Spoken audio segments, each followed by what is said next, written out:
It's an everyday thing. It's an everyday thing. It's an everyday thing when you let your nuts hang. Once I tell this story, this is it. Like, I'm never speaking on this again. I'm so ready to put this behind me. And I feel like this is the perfect way to do that. So, okay, I'm going to try to get myself together and tell this story. Let's get into it. So, the two friends are going to be... We're going to call my friend, my direct friend, Dochi. We'll call her Dochi. And the girlfriend, we'll just call her girlfriend. Okay? Okay. Dochi and girlfriend were my friends for about 4+ years. 4+ years. And we kind of met at like a mutual person's business. That's how me and Dochi met. And then Dochi let me know she had a girlfriend. And they just became my friends. Like, they were cool. I loved them. We both ended up not even working at that place anymore and still staying connected. But while we were working there, we were talking about moving to LA all the time. And I think that was around like 2019, where it was cheap as hell to move to LA. So everybody was moving to LA. So they decided randomly, they was like, you know what, we just gonna go. And they did. So they went ahead of me. And I really wanted to go. I wanted to move when they moved, but it was like I couldn't at the time. So it was like, all right, fine. Fast forward to last year, I was working at this luxury like retail spot. I won't say the name, but it's a big red store. Okay. So I'm working at this big red store and I'm pursuing my dreams. Target. In fashion. I wanted to be a stylist and I still style. I just love fashion. So I was starting to get a little, I guess, recognition because I was working at that store, and I would say the brand was pretty hot around that time. They started taking off again. It was like a resurge for the brand. So bet I'm getting all these new customers, all these new clients, and I'm getting more styling gigs. So my friends who were like, they've been in LA, we've been cool this whole time, and they like, yo, love what you doing. Come to LA because we want to launch a business and we want to do a photo shoot. But we want you to style it. So I'm like, bet, I'm coming. Now, I'm not gonna lie. At that time, I was not feeling my best. Working for the brand was killing me. They was stealing all my ideas, just pissing me off. And I felt like I couldn't excel in that place. So I was like, okay, this is probably the next best opportunity for me. So I'm like, yeah, I'm coming out there. I missed LA. And as soon as I got there, like, bam, like at the airport, they were waiting for me with like a sign. It was so cute. Like, I'm like, yo, a man hasn't even done this for me. So I'm like, yo, these are my friends. Like, I haven't seen them in years, and they were so nice to like deck out their whole apartment, like just make it comfortable for me. And I really appreciated that. So we were just excited. We was catching up, going to the beach and working. And I was like, you know what, this is the kind of life that I want. Like, this reminded me why I wanted to move to LA in the first place. The business that they were launching, they were having a party for, and they were DJs. This is like a DJ business. So they were like, we want you to also style us for the party. So I'm like, I'm coming, yes, again. So when it was time for me to like leave, my friends were like, no, like, we really feel like you should move out here. Like, how can we help? And so we started planning, and he decided, like, after talking, sitting down, they were like, we really feel like you should move here. We miss you. We don't have many friends here. And you can just stay at our place because we have a 2-bedroom. We're not using the other bedroom. Just move here. We're not staying much longer in this apartment complex anyway. Remember that. We're coming back to that. So you should just stay here until you can find a place and get on your feet and get on your own.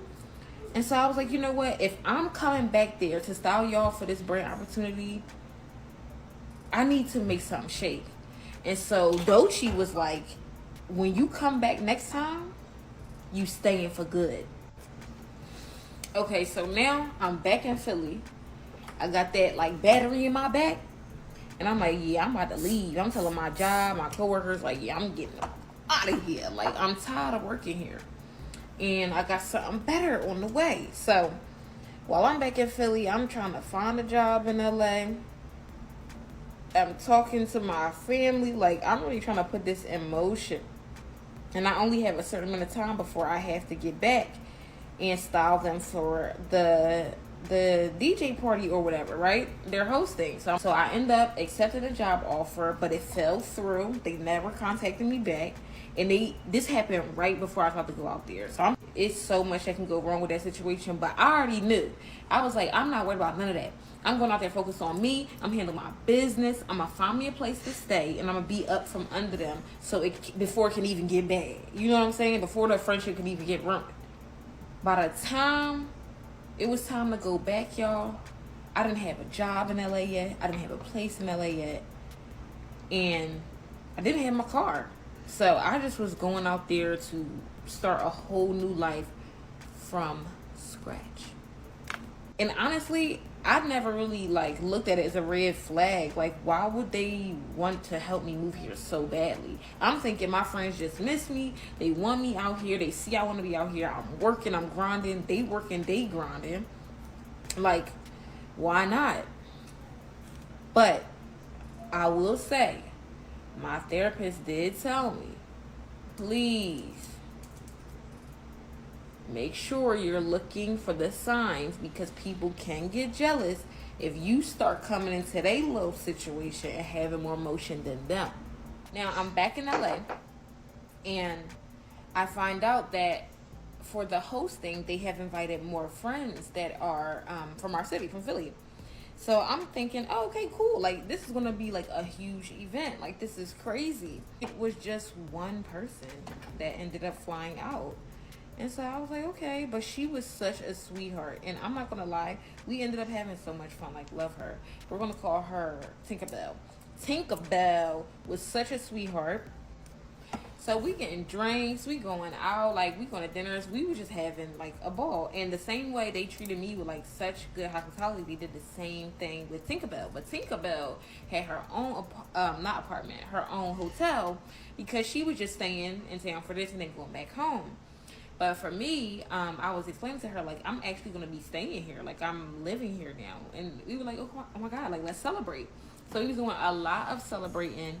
And in the meantime, I was still working. So I was doing my styling thing. So I'm out shopping. I'm going to different showrooms, stores, whatever, to find them some pieces for their hosting. I'm just calling them, sending them pictures. Like, this is the pieces I'm going to pick. What you think? What you like? This is how much these things cost, and I'm going to give you guys an invoice. And they're like, that's cool. That's perfectly fine. So basically, it was like I was going to buy the things, and then they would be sending me the money for it, right? Okay, so it's the actual day of the event, and Tinkerbell is at the apartment when I get back, and so is Dochi and her girlfriend. So I'm high, I'm happy. I get in the apartment, everything seems like off. And it's like Dochi and her girlfriend are in the room, like it sounds like they're arguing or like disagreeing, but they're trying to like whisper about it. And Tinkerbell is in the living room, so I'm like, hey girl, so we chatting. And then out of nowhere, Dochi and her girlfriend come into the living room and they say, like, you know, Mani, can you come in the room with us real quick? So I'm like, okay. I'm thinking we gonna go over like their looks and stuff for tonight. But they're like, hey, we need to ask you a favor. We in a little dilemma. So I'm like, okay, what's going on? They tell me the club that's hosting, they're hosting, did not post their flyer or something like that. And then they get a phone call. And so they're going back and forth with the promoter. And then they get off the phone and they say, okay, so basically they have to put down a deposit because there's like a specific amount of money that you have to spend in order to have a hosting at this place or whatever. I'm like, okay. And they're like, could we borrow some money? And so I'm like, you know, I have a rule with friends. I do not loan out money because that just causes problems, right? But they're like, you know, they never gave me no issues about money before. Like, they have always sent the funds, always respected the invoices. So I'm like, you know what? In this specific case, it seems like the person is being unfair or maybe a little racist. So I was like, okay, yeah, I got y'all. I can do that. But I'm like, what about the clothes? Because I just got the clothes for y'all. You're supposed to be giving me the money for that. And they're like, we got you. We got you. Okay. So now we're getting ready. They dropped Tinkerbell back off at her hotel or whatever. We are rushing. They're panicking. I pack up everything and I decided I'm going to just do their makeup and everything at the location of the event. Because we don't have time. Few people started coming in once the club opened. But I'm telling y'all, it was not like a regular club. I'm like, does anybody even know that there's going to be a hosting tonight? Because it's looking like don't nobody know but all of us. So I'm telling y'all, it's literally 4 of us. Me, Dochi, Tinkerbell, and her girlfriend. I'm like, what is going on? Like, why is it so empty? Regardless, I didn't want to make them feel bad, so I just supported them. At the end of the night, they walked over to me when we were getting ready to leave with a paper. And I'm like, what's this? And they're like, this is how much the club owner says that we owe since we didn't hit our max, our bar max or whatever. And I'm like, why bring it to me? Why bring it to me? So she's like, well, this is like how much we owe. And I'm like, yeah, you owe, not me owe, babes. And so I told her, I'm like, well, I can't help you guys because I already did. First of all, I already bought the clothes. Like, they don't even considering that, y'all. I done already went out and got y'all these outfits for this event. Got y'all styled and everything. Then gave y'all money to put the deposit down to do this, which should have been handled already. Now, you trying to bring me the rest of the bill? You gotta remember, y'all, I'm out here trying to start my own life here in LA. I'm not here to be nobody's bank. So it's like I'm already being a good friend by helping y'all out the way I could. Asking me for anything else, to me, that's giving red flag behavior. That's giving that's you crazy. think I have to do this and I don't. And I kind of felt in a way like obliged because it was like they're already giving me a place to stay. So it's like, okay, I'm trying to like be cool, be the cool friend, but I also don't want to be without, like, you know what I'm saying? Because then who gonna want to hear it when I don't have no money? So I guess they ended up asking Tinkerbell because I didn't even talk to Tinkerbell about that. I took my stuff because I did my job. And I went to the door of the club and waited for them because I'm like, he not gonna be trying to press me in this club. No, thank you. So they handled how they had to handle it, and then we all left that night. They didn't say nothing to me about how it got rectified or nothing like that. I just know that I was not fronting no more bills. Okay, I already played myself doing that. But keep that in mind. They figured out how to get out of that situation. And so we was able to move on, enjoyed the weekend. Tinkerbell ended up going home, such a sweetheart. And that's when the real drama started. Okay.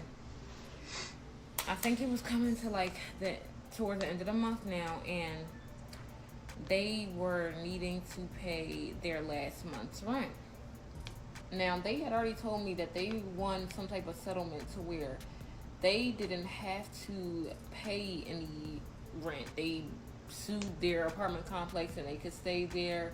They had the option to stay there, I think until the end of the year or like the next following month, I think was November. And then they could just leave. Until one day, I get a knock at the door of their apartment and they're not home. So I'm like, who's at the door? So I don't answer because one, I'm in bed, and two, I don't just be answering people's doors. I'm like, let me just hit them up. And so they have a Ring camera. Before I could hit them up, they hit me up. And basically were like, you know, Monty, don't answer the door. And I'm like, what's going on?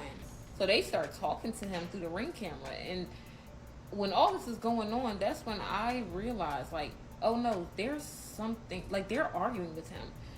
So eventually they tell me, go to the door and please plead with him that they will be back soon. He's like, basically, are she and her girlfriend here? And I'm like, no. And he's like, well, it's time for them to pay that rent. You know how somebody only tell you like half a story? So it sound good until other things start unfolding and you realize like, okay, you leaving a big chunk of it out. Y'all, basically, they owed that rent. They had to pay that rent or get the F out. And guess what? They did not have jobs. Mind you, I did not have a job. I'm out here trying to find a job. They are doing like delivery driving, basically, to pay their bills. And I know plenty of people who do that. So that is perfectly fine, except they weren't making the money fast enough to pay their stay. So they needed my help. So now I'm trying to help them in any way I can. I'm actually in the car, y'all, with them on countless nights where we all are doing DoorDash and Uber Eats to get this money before we're basically being evicted. And I'm in the middle of it because they told me I could stay there, and now they don't even have a place to stay. Damn. Y'all, oh my God. They even told me, like, is it possible, like, that you can just file for an apartment and we'll give you the money and you can just let us stay there, and then when we find our spot, like, you know, you can have your apartment to yourself. They were throwing out all types of crazy things out of desperation. They were trying to use me now. It was like no more, oh, like, we put out an opportunity for you. It was more so like I was the opportunity and they were the opportunists. I had to start making my own plan on how to get out of the situation. And so I simply told them, I will help y'all pack up this apartment, but it seems like my time is done here. So I decided I need a car. I can't be relying on them. I need my own place, my own car out here, everything. So I tell them, I think this was right after my birthday. I tell them, look, I'm going to book a flight home. I'm going to get my car and I'm going to drive it all the way back here.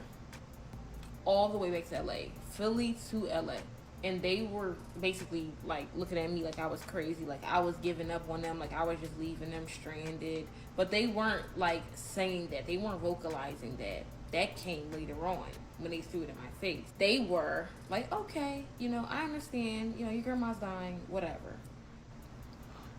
Okay, so I'm back home now. My mom is like, what is going on out there? Like, you know, moms just know.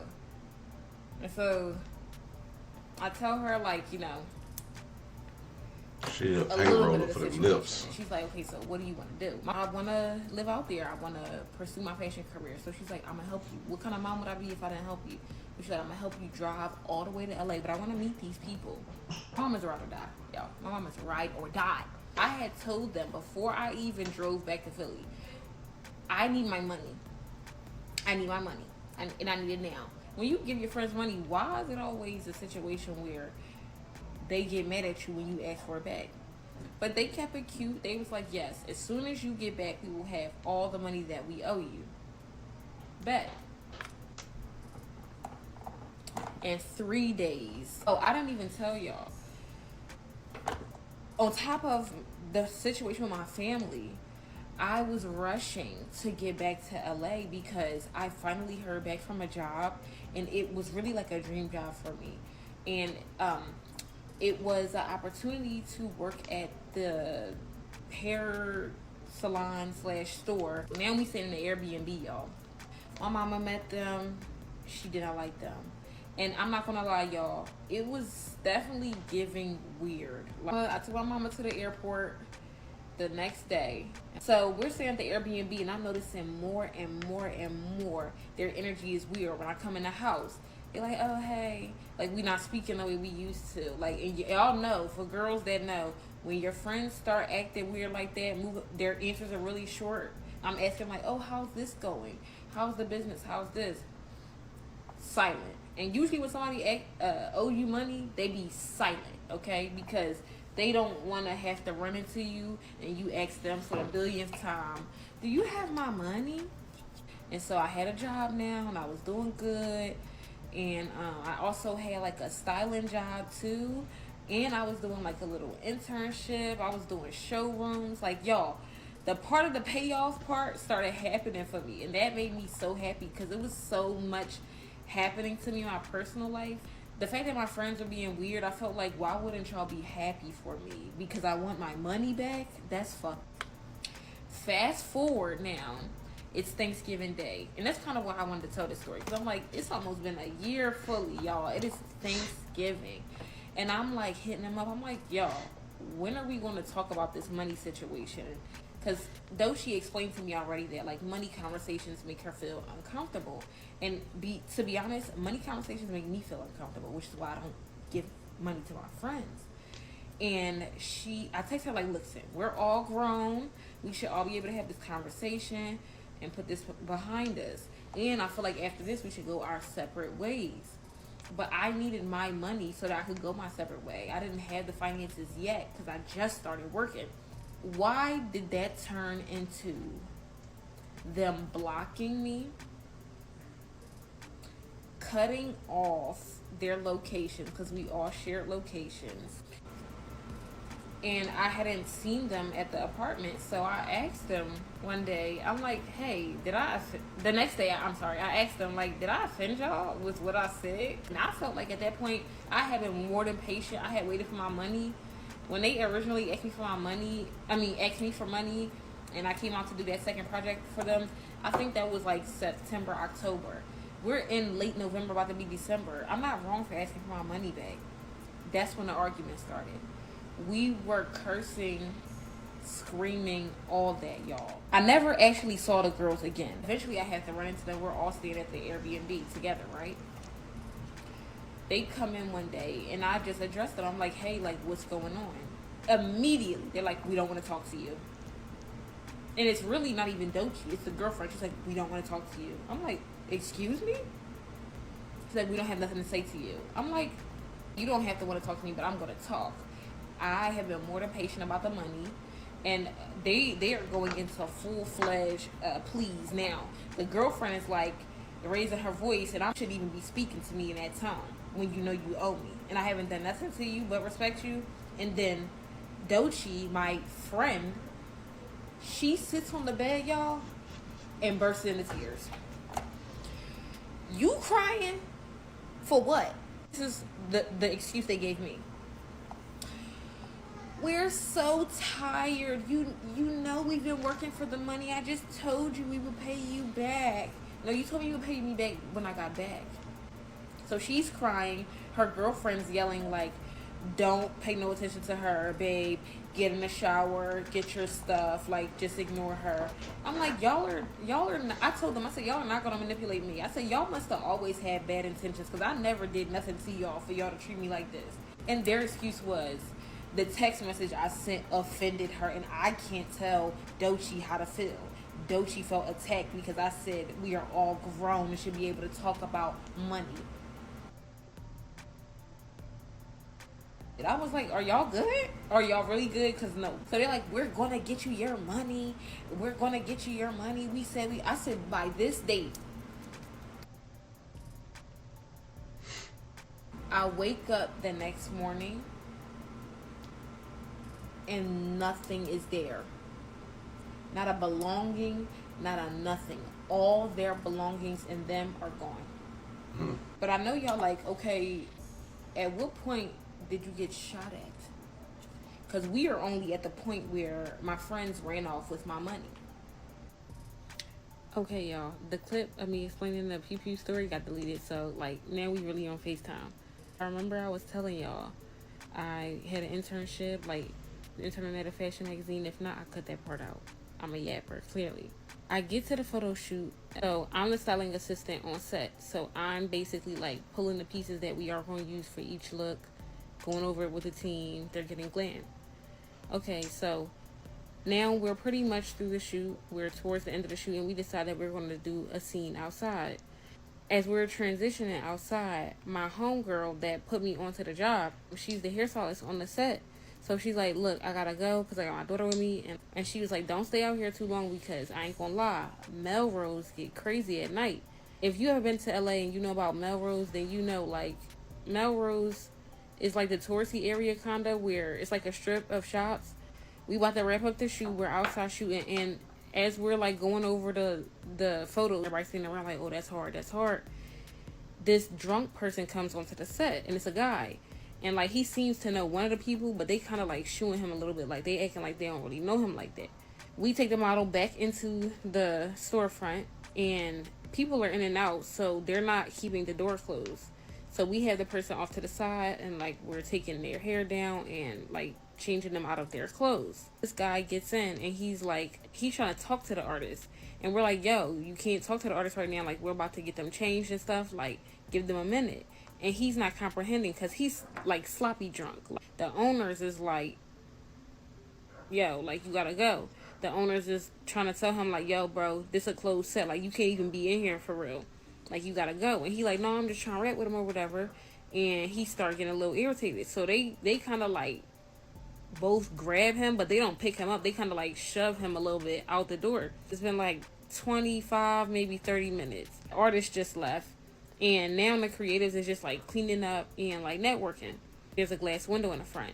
I'm in the store window, like laying out the clothes in each bag, like organizing it so it goes to each designer. And out of nowhere, all you hear is pew pew, and we like, like, you know, it wasn't no car, no fireworks. So before we could even like peep to see what's going on, all you heard was like car tires screeching, like somebody spent the block and just start shooting. Literally, y'all, dust was flying past me. So I'm like, it's hitting the window. This girl that I just met there grabbed me by my jacket, and like everybody just dove and hit the floor, because it's like, no, they just letting it off. Like it was glass flying, everything, and like we're all just looking at each other. Like I've never had to duck on the floor. Like I've heard gunshots many times, like been close to them, all that, but like to the point where you got a straight duck, like get on the ground, nah, scared to get up type. Like you not sure if they finish. My mentor, he run through the door, he like, yo, is y'all good?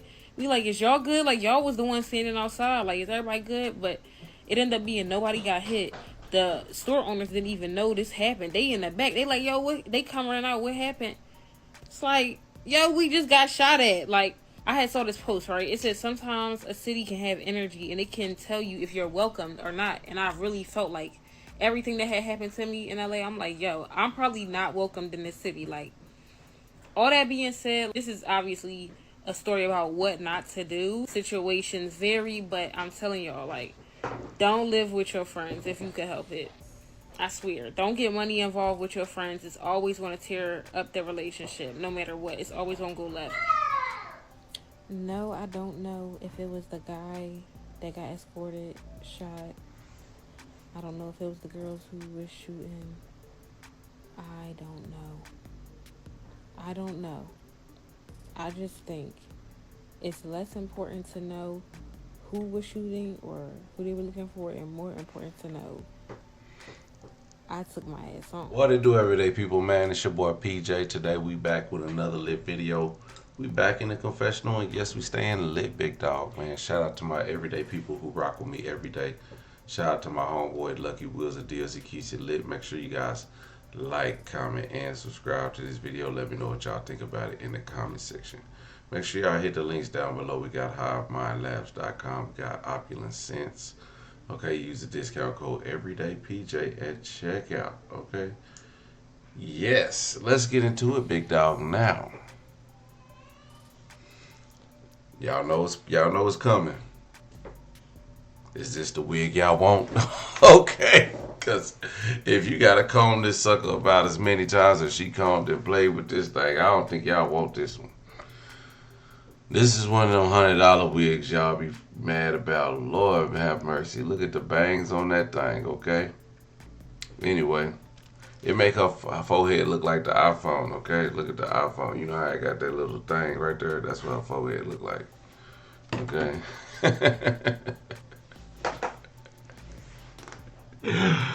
Oh, Lord, I can't get over that.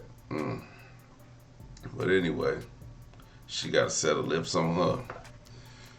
But if you kiss her, boy, you better suck your face back. Woo! All right. Shout out to this creator. We got What She Don't Do. I don't know where this story was going, what the hell it was about. Apparently it was a trend that she had to tell a story, and yeah, I got kind of lost. I was just like, oh, okay, so the friends, they got into a fight, and then it ended up her getting shot in LA. They had no idea. Oh, so the moral of the story is a city will tell you, you know, if you belong or not. And she was learning. So one thing I want to touch on is she said LA in 2019. I remember back in 2019 and 2020 and 2021, the crime in LA was so horrible. Even 2018. I remember going to San Francisco and they was like, hey, if you got anything of value, don't wear it. Like, don't wear it out. I was like, you ain't got to tell me twice. But just tuck mine in. Okay? But yeah, they was like, don't wear it out because the crime was crazy up there in California. And that was around that time. So to say somebody, a random shooting happened, yeah. It was people in broad daylight at restaurants getting Rolex watches snatched off their arm and on Melrose, like on Melrose. So when she's telling me this story, I'm like, and she's saying on Melrose, I'm like, she about to get robbed. Okay, now it's making sense. But one thing about them friends, you know, I would say they was your friends. They had good intentions. They thought that you was gonna come down there and they could be like, oh, okay, she live here. Everything's on the up and up. They were probably struggling. They probably thought that they were gonna get out of whatever funk they was in. But then they was like, oh, maybe we could split the rent 3 ways or however the case may be. They didn't handle their business right. They threw a whole party and was like, oh, the people didn't promote the flyer. What you mean the people didn't promote the flyer? You didn't promote the flyer. You know, this is something you supposed to do. So, you know, those people dearly didn't have it going on as she thought. And you got to be careful, man. You got to start seeing what people be doing out of town. Like, I know a person, one time I went out of town with somebody and I watched them pour a bottle of liquor into another bottle. And we was going to go out like that. And I was just like, and I was honest with him. I was like, I ain't got no money to be going out down here, so I ain't going out like that. I was like, you got me? Yeah, I got you. But when it came down to it, you ain't got me. You know. So at the end of the day, like when you see how people living, and trust me, I see how people be on Facebook and all this, and I be like, nah, they ain't really got it like that. But hey, that ain't my business. I don't even care. Like it ain't. I guess I guess you can fake it till you make it. You know, I just made a post today on Instagram, and shout out to everybody who's joining the 80K subscriber giveaway. Of course, they gonna get one of those wigs. On my, it says, the post I made today says, you gotta move like you already got it. God don't bless hesitation. So what they was, it's nothing wrong with what they was doing, as if they was like, you know, really showing that they had what they had when they really didn't have it. You know, they probably was on line front and stuff like that and living their best life, which you can still have a good time and be broke. Don't get it twisted. But what I'm saying is, what they was presenting to her is like, oh, everything is all good when you come out here, and then you get out there and it be a whole different story. I mean, I've had that on several instances. Like a friend be like, "Yeah, man, it's all good, man. It's all good. When you come down here, man, we're gonna be lit. We're gonna be lit." But then when you get down there, I was like, "Man, I could have did this in the city." Not that I was gonna come down here and expect to be like just this extravagant thing, but I thought it'd be a little bit different. Like show some type of hospitality. You know, I don't even get people hyped up to come to Oklahoma City. I'm like, man, what you see is what you get. You, if we get into something, man, you might be lucky. You be like, man, it was a hell of a night. I was like, it was. Like, I'm surprised too. Like, I'd be surprised when we be having a good time in Oklahoma City. Like, what you think this is? Like, I've been making fun happen here for 20 years. Are you kidding me? Like, y'all tripping if y'all think y'all can come to Oklahoma and it's gonna be a lit time. Now Dallas is a different story. It's new to me. It might not be so new to everybody else. But I could go down there and have a good time and don't know nobody. Get to know a few people. Move around, shake and move. But that's how it is when I'm out of town. Um, but yeah, so again, the friends, it ain't much you can say about them. They You did the right thing. Well, your mind said don't loan friends money, but your pockets and your hands did the opposite because you took your money out your pocket and handed it to your friends. And they still owed you money for something else, and that's what you don't want to do. And then they came to you and was like, "Hey, this invoice needs to be paid." Well, you better tell your girlfriend to go down there and turn into a heterosexual real quick and go get that manager some head and get us up out of here, okay? Like, something better happen. And let's see, they made some shape. So, shout out to the babies in the back. Everyday people, let me know what y'all think about this strange story in the comment section. Like, comment, subscribe. I'm holler at you later. Peace.